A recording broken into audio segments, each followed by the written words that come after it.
when the Kangxi Emperor ascended the throne. He was barely 10 years old. A child indeed. To ensure the smooth running of the Qing dynasty, the Xuanji Emperor, before his death, left a will, appointing 4 important ministers to assist the young emperor in governing the country. However, each of these regents had its own shortcomings. Some were lazy, some were too outspoken, and still others strayed from the right path. Oboi, in particular, posed a particular challenge to the Kangxi Emperor. Oboi posed the greatest threat to the Eisenjoro clan in Qing history. Had it not been for his wise grandmother, it is doubtful whether Kangxi could have defeated him. Of course, as the head of the harem, Empress Dowager Xiaozhuang naturally would not personally confront Oboi. So, what strategy did she employ? Before his death, the Xuanji Emperor hesitated greatly over his choice of successor. Ultimately, he made the safest decision and passed the throne to his 4th son, Xuanya. Although only 8 years old at the time, Xuanya possessed a unique advantage: a long life. When the Manchus first entered the Central Plains, smallpox was rampant within the imperial palace.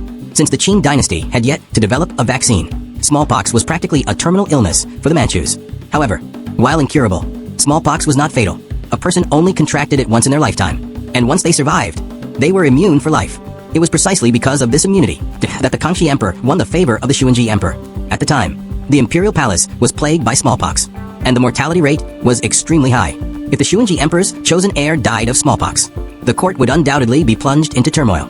To ensure stability, the Xuanji Emperor ultimately chose the fortunate Xuanya, despite his mother, Dongjia, being a less favored official. Since this was the case, the regent had to be chosen from among the court officials. At the time, the Manchus had just entered the Central Plains, and policies were still incomplete, making the court predominantly comprised of veteran Manchu officials. Therefore, the Xuanji Emperor selected 4 of these veteran officials: Sony, Ebelin, Oboi, and Suksaha. Of the 4, Sony was the most experienced, a veteran of the Huang Taiji era. Having climbed the official ladder for many years, Sony rose to high office through his own wisdom. However, his wisdom lay more in his ability to protect himself, skillfully navigating difficult situations. Although Sony's advanced age made him seemingly powerless, he still wielded a considerable influence within the court. Besides Sony, Oboi was the most prominent of the 4. Oboi was a distinguished military commander, also from the Huang Taiji era. While he possessed exceptional abilities, he also harbored ambitions. He wielded considerable resources to secure the throne. Ebelin and Suksaha possessed distinct personalities. Ebelin was cowardly, easily intimidated by a few threats from Oboi. Suksaha, on the other hand, was incredibly brave. Few at court dared to confront Oboi head-on, and Suksaha was the most courageous. However, Suksaha's aggressiveness also made him a thorn in Oboi's side. Ultimately, the simple-minded Suksaha fell into Oboi's trap, and his entire family was brutally beheaded. After Suksaha's death, Oboi seized sole control of government, and few dared challenge him.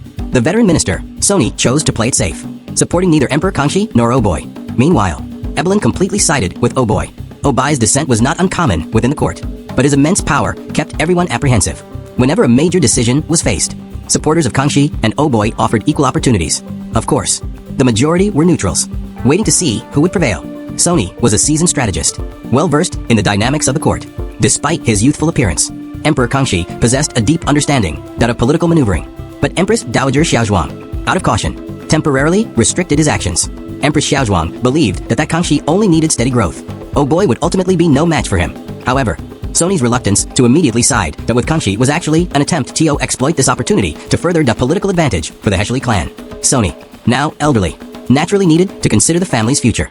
If Kangxi were to launch a counterattack, Sony's support would be crucial. To win Sony over, Empress Dowager Xiaozhuang decided to act personally.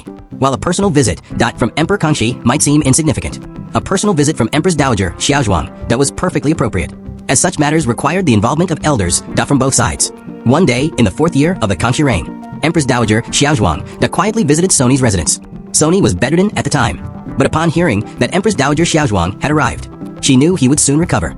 Empress Dowager Xiaozhuang's intentions were clear: to invite Sony out of retirement to assist Kangxi. Naturally, Sony would not agree unconditionally, and he set out several conditions, including the desire for a member of the Heshli clan to be given a prominent position.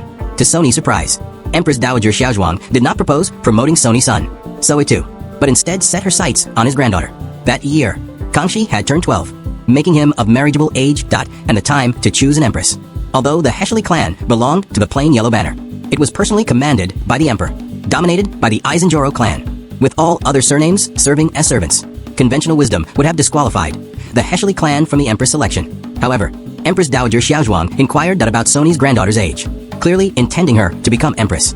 Sony, the old fox, immediately perceived the Empress Dowager's intentions and pledged his full support to Emperor Khan XI in his attempt to regain power.